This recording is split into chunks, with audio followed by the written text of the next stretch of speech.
बोले प्रधानमंत्री सो निहाल NID foundation के मुख्य संरक्षक एवं चंडीगढ़ यूनिवर्सिटी के चांसलर,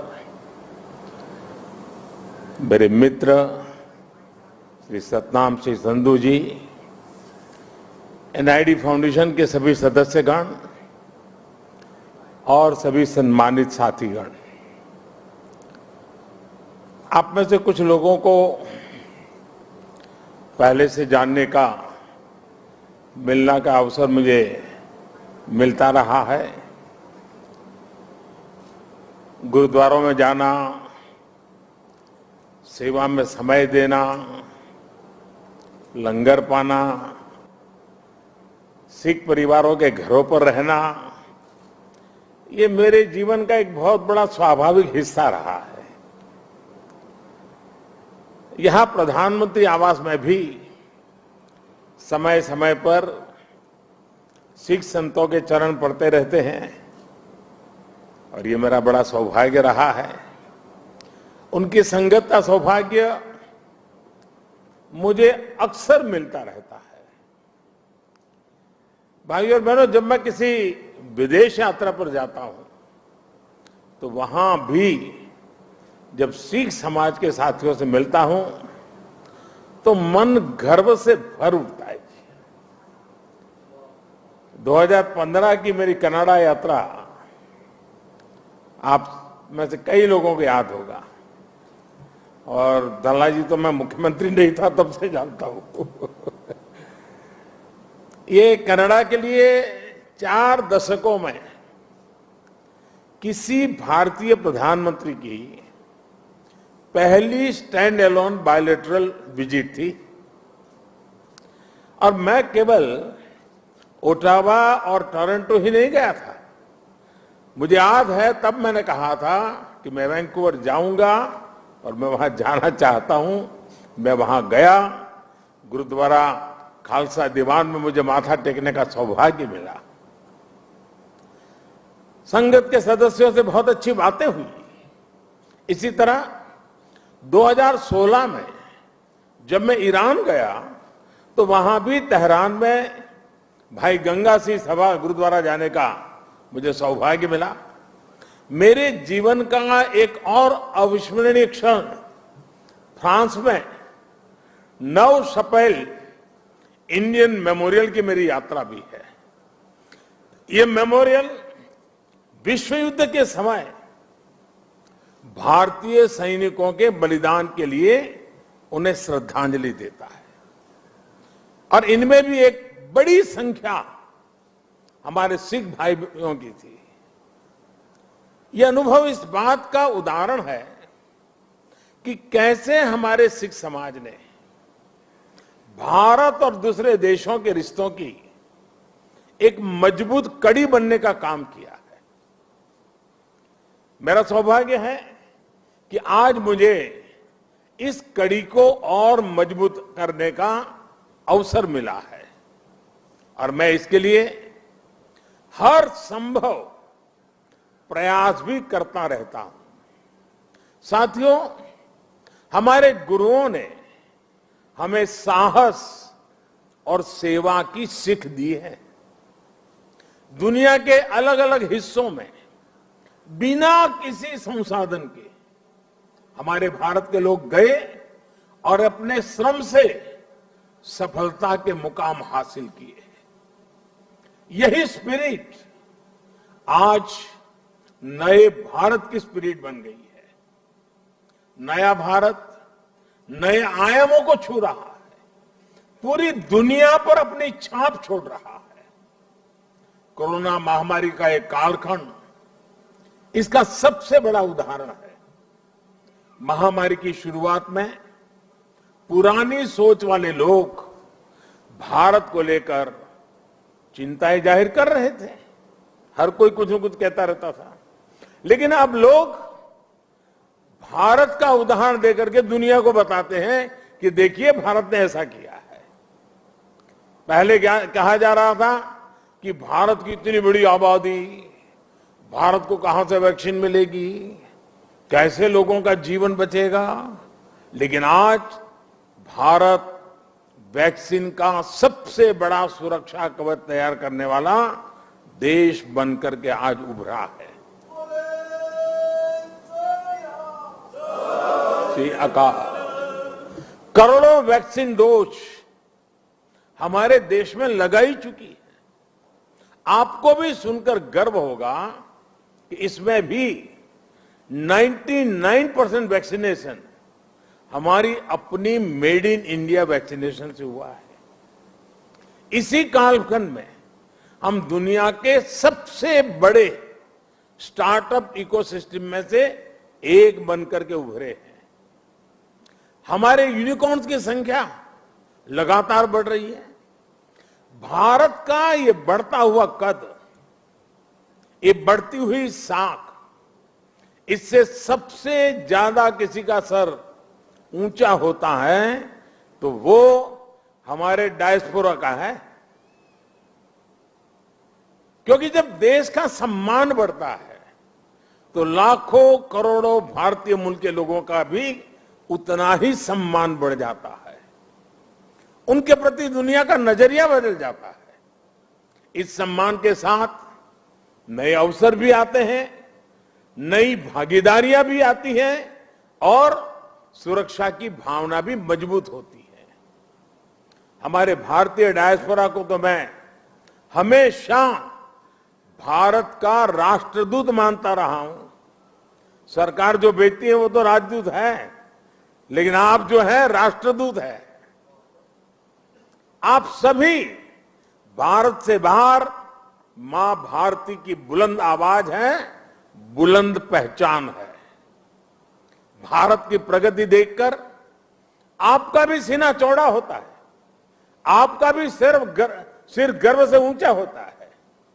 परदेश में रहते हुए आप अपने देश की भी चिंता करते हैं, इसलिए विदेश में रहते हुए भारत की सफलता को आगे बढ़ाने में, भारत की छवि को और मजबूत करने में भी आपकी बहुत बड़ी भूमिका है। हम दुनिया में कहीं भी रहे, इंडिया फर्स्ट, राष्ट्र प्रथम हमारी पहली आस्था होनी चाहिए। साथियों, हमारे सभी 10 गुरुओं ने राष्ट्र को सबसे ऊपर रखकर भारत को एक सूत्र में पिरोया था। गुरु नानक देव जी ने पूरे राष्ट्र की चेतना को जगाया था, पूरे राष्ट्र को अंधकार से निकालकर प्रकाश की राह दिखाई थी। हमारे गुरुओं ने पूरब से पश्चिम, उत्तर से दक्षिण पूरे भारत की यात्राएं की। हर कहीं पर भी जाइए उनकी निशानियां हैं, उनकी प्रेरणाएं हैं, उनके लिए आस्था है। पंजाब में गुरुद्वारा हरमंदिर साहिब जी से लेकर उत्तराखंड में गुरुद्वारा हेमकुंड साहिब तक, महाराष्ट्र में गुरुद्वारा हुजूर साहिब से लेकर हिमाचल में गुरुद्वारा पांटा साहिब तक, बिहार में तख्त श्री पटना साहिब से लेकर गुजरात के कच्छ से गुरुद्वारा लखपत सिंह साहिब तक हमारे गुरुओं ने लोगों को प्रेरणा दी, अपनी चरण रथ से इस भूमि को पवित्र किया। इसलिए सिख परंपरा वास्तव में एक भारत श्रेष्ठ भारत की जीवंत परंपरा है।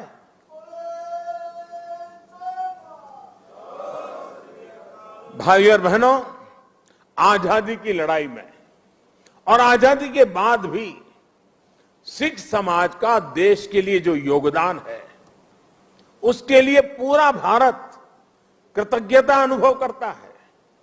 महाराजा रणजीत सिंह का योगदान हो, अंग्रेजों के खिलाफ लड़ाई हो या जलियांवाला बाग हो, इनके बिना न भारत का इतिहास पूरा होता है, न हिंदुस्तान पूरा होता है।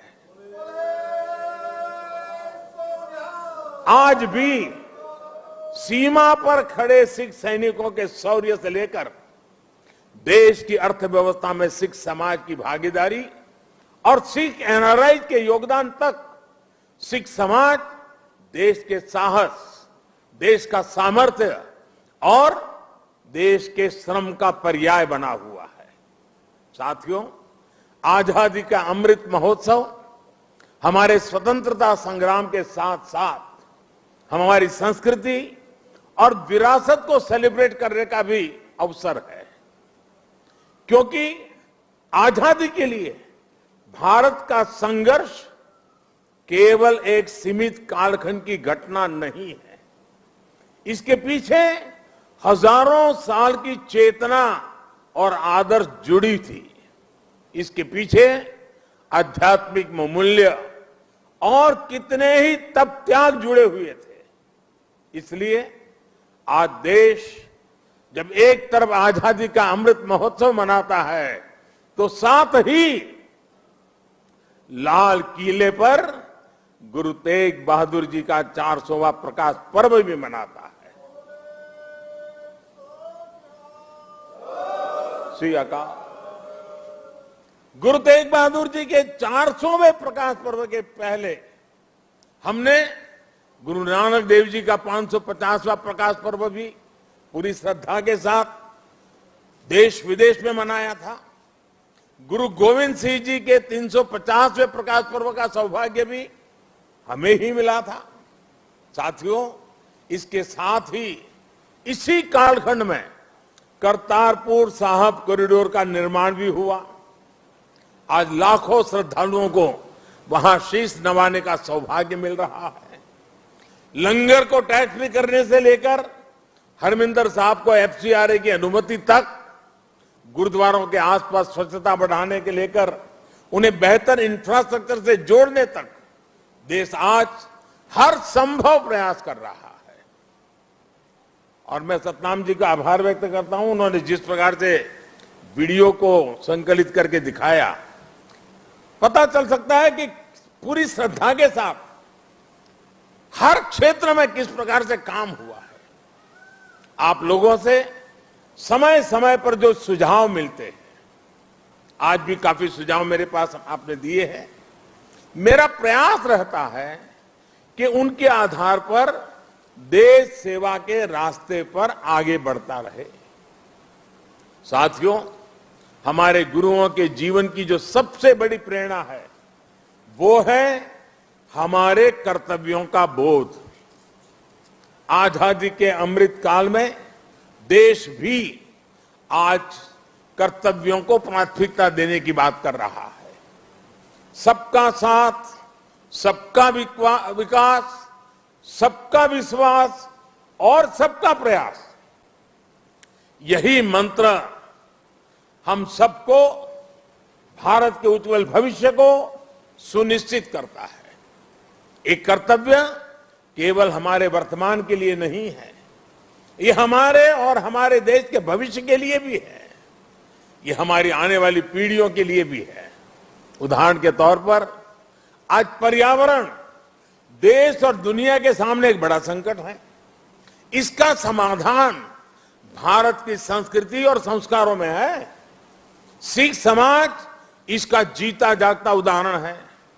सिख समाज में हम जितनी चिंता पिंड की करते हैं, उतनी ही पर्यावरण और प्लेनेट की भी करते हैं। प्रदूषण के खिलाफ प्रयास हो, कुपोषण से लड़ाई हो, या अपने सांस्कृतिक मूल्यों की रक्षा हो, आप सभी इसी तरह के हर प्रयास से जुड़े नजर आते हैं। इसी श्रृंखला में मेरा आपसे एक आग्रह भी और है। आप जानते हैं कि अमृत महोत्सव में देश ने के सभी जिलों में, यानी हर जिले में 75 अमृत सरोवर का संकल्प लिया है। आप भी अपने पिंडों में अमृत सरोवरों के निर्माण का अभियान चला सकते हैं। साथियों, हमारे गुरुओं ने हमें आत्मसम्मान और मानव जीवन के गौरव का जो पाठ पढ़ाया, उसका भी प्रभाव हमें हर सिख के जीवन में दिखता है। आजादी के अमृत काल में यही देश का भी संकल्प है। हमें आत्मनिर्भर बनना है। गरीब से गरीब व्यक्ति का जीवन बेहतर करना है। इन सब प्रयासों में आप सभी की सक्रिय भागीदारी होना और आप सबका सक्रिय योगदान होना बहुत अनिवार्य और आवश्यक है। मुझे पूरा भरोसा है गुरुओं के आशीर्वाद से हम सफल होंगे, जल्द एक नए भारत के लक्ष्य तक पहुंचेंगे। इसी संकल्प के साथ आप सभी को मैं बहुत बहुत धन्यवाद देता हूं। आपका यहां आना वो मेरे लिए संगत से भी बहुत ज्यादा है और इसलिए आपकी ये कृपा बनी रहे। और मैं हमेशा कहता हूं ये प्रधानमंत्री निवास स्थान ये मोदी का घर नहीं है, ये आपका अधिकार क्षेत्र है, ये आपका है। इसी भाव से, इसी अपनेपन से हमेशा हमेशा हम मिलकर के मां भारती के लिए, हमारे देश के गरीबों के लिए, हमारे देश के हर समाज के उत्थान के लिए हम अपना कार्य करते रहें। गुरुओं के हम आशीर्वाद हम पर बने रहें। इसी एक भावना के साथ मैं फिर एक बार आप सबका बहुत बहुत धन्यवाद करता हूं। वाहे गुरु का खालसा, वाहे गुरु की फतेह।